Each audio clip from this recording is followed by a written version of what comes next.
যারা সমাজের দায়িত্বশীল, যারা রাষ্ট্রের দায়িত্বশীল, আমরা দেখেছি বিগত 15 বছর 7 মাস 5 দিন যারা দায়িত্ব পালন করেছে, মিডিয়ার সামনে এসেছে আর বারবার তারা মিথ্যা কথা বলেছে, কখনো সত্য কথা তাদের মুখ থেকে আমরা দেখতে পাই নাই। কথা বলেন ঠিক কিনা?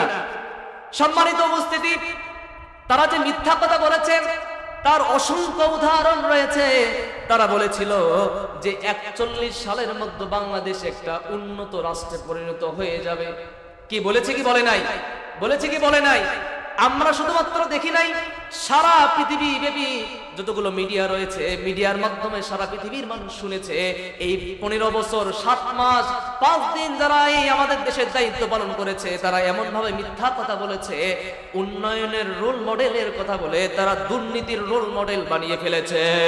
কথা বলেন ঠিক কিনা? এখন বলবেন হুজুর আপনি তো বললেন দুর্নীতির রোল মডেল তারা বানিয়েছে, এর একটা প্রমাণ দিয়ে দেন। আমি আপনাদেরকে প্রমাণ তাহলে দিয়ে দিই। প্রমাণ আপনারা জানেন, আমি জানি, তারপরেও দিয়ে দিই। বিগত 15 বছর 7 মাস 5 দিনের মধ্যে $93 তারা বাংলাদেশ থেকে বাইরের দেশে, $93,000 তারা বাংলাদেশ থেকে বাইরের দেশে পাচার করেছে। এটার অঙ্ক দাঁড়ায় পৃথিবীতে 90টি দেশের রিজার্ভ, অর্থাৎ গচ্ছিত যে টাকা 90টি দেশের, পৃথিবীর 90টি রাষ্ট্রের যে রিজার্ভের টাকা থাকে, সেই পরিমাণ টাকা আমাদের বাংলাদেশ থেকে এই মিথ্যুকেরা টাকা পাচার করে দিয়েছে। কথা বলেন ঠিক কিনা? সম্মানিত উপস্থিতি, একজন বাড়ি গাড়ি দেশের ভেতরে তাদের নেই, দেশের বাহিরে 200-300 টাকার বাড়ি, সুইস ব্যাংকে তাদের ব্যালেন্স। চিন্তা করা যায় একজন মানুষের জন্য কত টাকা প্রয়োজন হতে পারে? একজন মানুষের জন্য তো বিলিয়ন বিলিয়ন টাকার প্রয়োজন হতে পারে না। সম্মানিত উপস্থিতি, তার মানে বোঝা গেল তারা ধোঁকা দিয়েছে। ধোঁকা দিয়েছে কিনা? তারা আমাদের সঙ্গে মিথ্যা কথা বলেছে, প্রতারণা আমাদের সঙ্গে করেছে। এরপরে আসেন দ্বিতীয় নম্বর যে বিষয়টা, বিশ্বনবী সাল্লাল্লাহু আলাইহি ওয়াসাল্লাম বললেন তোমরা 6টি জিনিস যদি পালন করতে পারো, জান্নাতের দায়িত্ব আমি রাসূল তোমাদের জন্য নিয়ে নিব। তাহলে একটা আমি বললাম, যখন কথা বলবো তখন সত্য কথা বলতে হবে। দ্বিতীয় নম্বর, বিশ্বনবী সাল্লাল্লাহু আলাইহি ওয়াসাল্লাম বলেছেন তোমাদের সামনে তোমরা যখন কারো সঙ্গে ওয়াদা করবা, সেই ওয়াদা তোমরা রক্ষা করে চলবা, ওয়াদার কখনো বরখেলাপ করবে না। এখানেও আমরা দেখতে পেয়েছি যাদের মাথার ভিতরে কোরআনের কোনো জ্ঞান নেই, হাদিসের জ্ঞান যাদের ভিতরে নেই, তারা আমাদের সঙ্গে বারবার ওয়াদার বরখেলাপ করেছে। ওয়াদা আমাদেরকে ঠিকই দিয়েছিল নির্বাচনের সময়, নির্বাচন যখন হয়ে গিয়েছিল আমরা দেখেছি সেই ওয়াদা তারা পালন করতে পারে নাই। তাহলে দেখা গেল যারা এই কাজগুলো করেছে তারা জান্নাত থেকে অনেক বেশি দূরে সরে রয়েছে, কারণ তারা সত্য কথাও বলে নাই, আবার দেখা গেল তারা ওয়াদাও রক্ষা করতে পারে নাই। তৃতীয় নম্বর যে বিষয়টি বিশ্বনবী সাল্লাল্লাহু আলাইহি ওয়াসাল্লাম বলেছেন, আমানত যখন তোমাদের সামনে দেওয়া হবে, তোমাদেরকে যখন আমানত দেওয়া হবে, এই আমানতটা তোমরা সংরক্ষণ করবে, আমানতের খেয়ানত করবে না। বিশ্বনবী সাল্লাল্লাহু আলাইহি ওয়াসাল্লাম এটার একটা উজ্জ্বল নক্ষত্র, তিনার একটা দৃষ্টান্ত রয়েছে। বিশ্বনবী সাল্লাল্লাহু আলাইহি সাল্লামকে যখন আল্লাহ রাব্বুল আলামিন বললেন তোমার নিকটতম যারা রয়েছে তাকে তুমি আখিরাতের ভয় দেখাও, বিশ্বনবী সাল্লাল্লাহু আলাইহি সাল্লাম তখন সাফা যে পর্বত রয়েছে সেখানে দাঁড়িয়ে তার নিকটতম আত্মীয় স্বজনকে ডাকলেন আর বললেন আমি যদি তোমাদের সামনে বলি, এখন এই পর্বতের পাশে অনেকগুলো ঘোড়া নিয়ে আমাদের শত্রুরা আমাদেরকে আক্রমণ করার জন্য এসেছে, হে আমার আত্মীয় স্বজন, হে জনপদের লোকেরা, তাহলে কি তোমরা আমার এই কথাটা বিশ্বাস করবে কিনা? বিশ্বনবী সাল্লাল্লাহু আলাইহি সাল্লামের কথা শুনে সঙ্গে সঙ্গে তার আত্মীয় স্বজন, ওই জনপদের লোকজন বলেছিল, হে রাসূল, আমরা কখনোই আপনার মুখনিসৃত থেকে মিথ্যা কথা বলতে শুনি নাই, যত কথা বলেছেন সবগুলো কথাই আপনি সত্য কথা বলেছেন, আপনি যে কথা বলেছেন এই কথা আমরা অকপটে বিশ্বাস করে নিব এবং আমরা ভেবে নিব যে সত্য কথাই আপনি বলেছেন। সুবহানাল্লাহি বিহামদিহি। এই হলো বিশ্বনবী সাল্লাল্লাহু আলাইহি সাল্লাম। 4 নম্বর যে বিষয়টা সেটা হলো নিজেদের লজ্জাস্থানের হেফাজত করবে। কয় নাম্বার? 4 নাম্বার। এই 6টি জিনিস পালন করলে আল্লাহ রাসূল সাল্লাল্লাহু আলাইহি সাল্লাম জান্নাতের জিম্মাদারি নিয়ে নেবেন। আল্লাহ রাব্বুল আলামিন বলে দিয়েছেন আল্লাহ রাব্বুল আলামিন সূরাতুন নূরের 32তম আয়াত কারিমার মধ্যে বলে দিয়েছেন, ওয়া আনকিহুল আয়ামা মিনকুম ওয়াস-সালিহিনা মিন ইবাদিকুম ওয়া ইমাইকুম ইয়াকুনু ফুকারা ইউগনিহিমুল্লাহু মিন ফাদলিহি ওয়াল্লাহু ওয়াসিউন আলীম। আল্লাহ রাব্বুল আলামিন এখানে বলতেছেন সূরা নূরের 32তম আয়াতে কারিমার মধ্যে, লজ্জাস্থানের হেফাজত কখন হবে?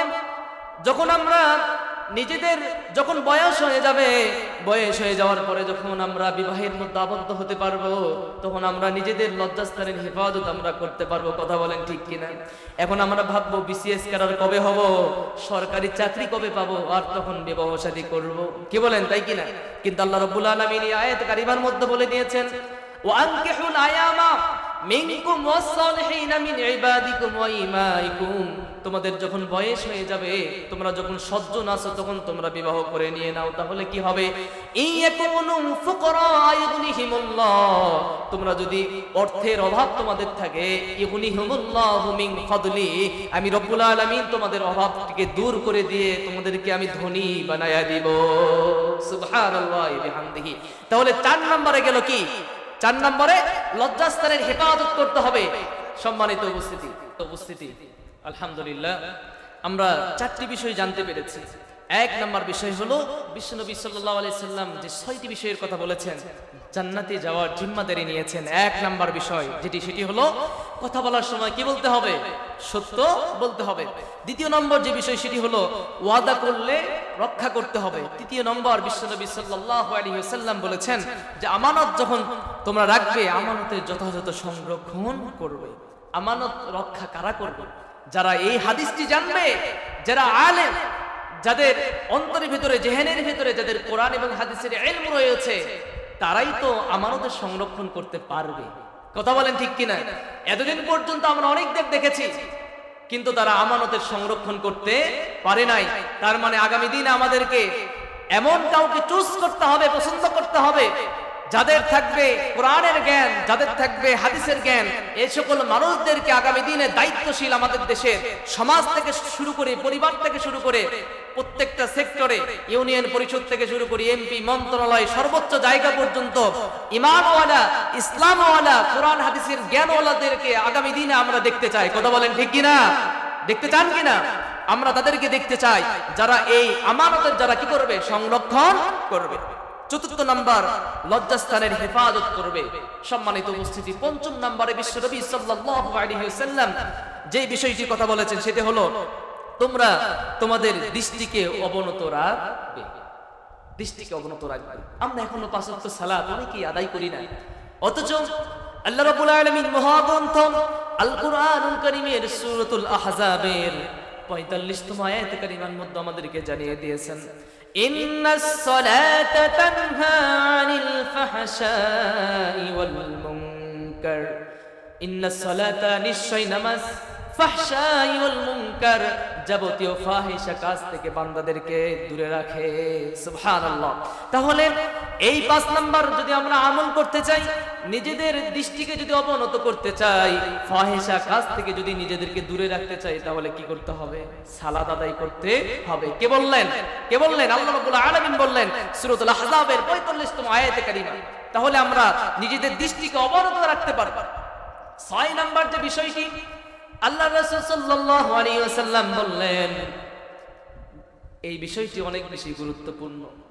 বিশ্বনবী সাল্লাল্লাহু আলাইহি ওয়াসাল্লাম বললেন, তোমরা যদি জান্নাতে যেতে চাও, 6 নাম্বার যে বিষয়টি সেটি হলো জুলুম থেকে নিজেদেরকে তোমরা বিরত রাখো।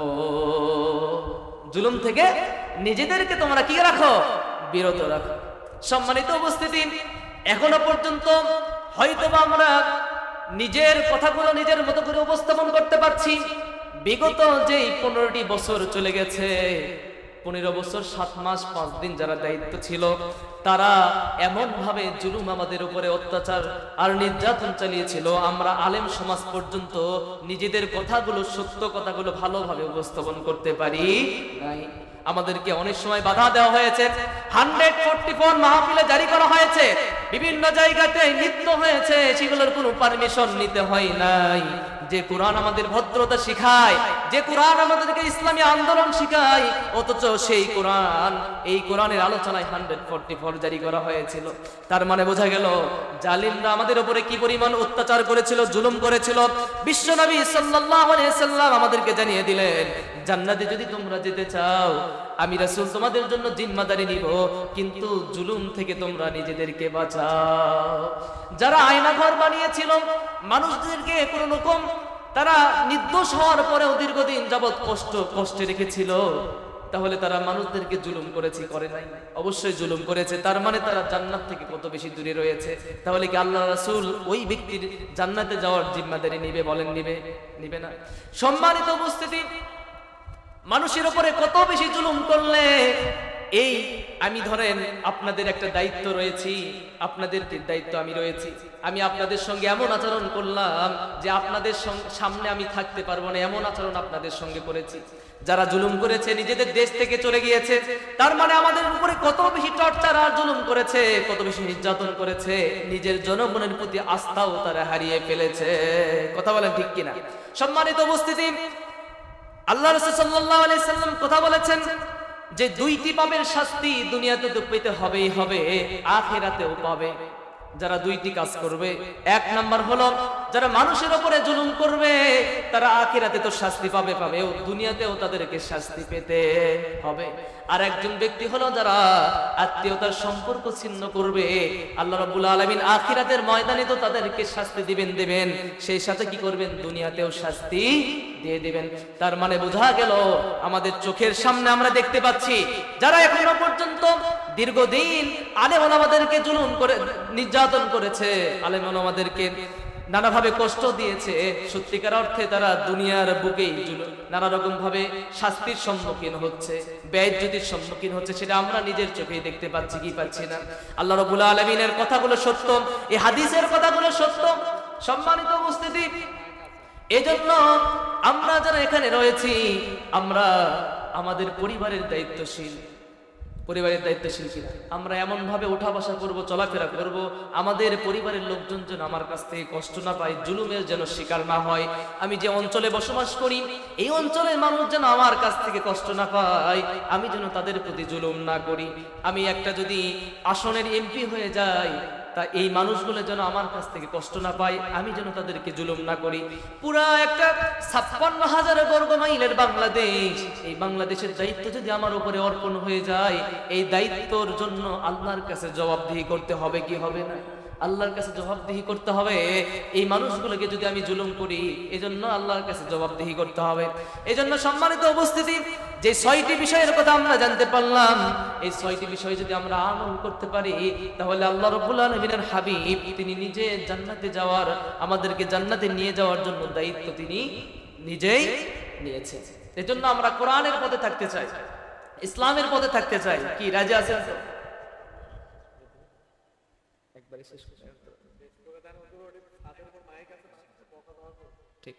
আল্লাহ রাব্বুল আলামিন আমাদের সকলকেই এই ৬টি বিষয়ের উপরে আমল করার জন্য তৌফিক দান করুন।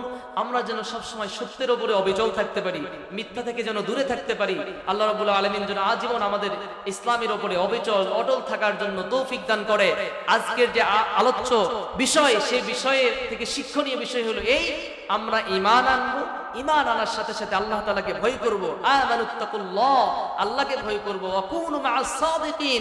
আমরা আমাদের এলাকায়, আমাদের জনপদে খুঁজবো যে কারা সত্যবাদী, সেই সত্যবাদীদের আমরা সাথী হতে চাই।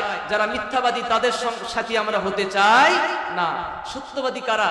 কারা কোরআনের পক্ষে রয়েছে, কারা ইসলামের পক্ষে রয়েছে, কারা কোরআন দিয়ে আমাদের দেশ পরিচালনা করতে চায়, আমরা তাদের সাথী হতে চাই।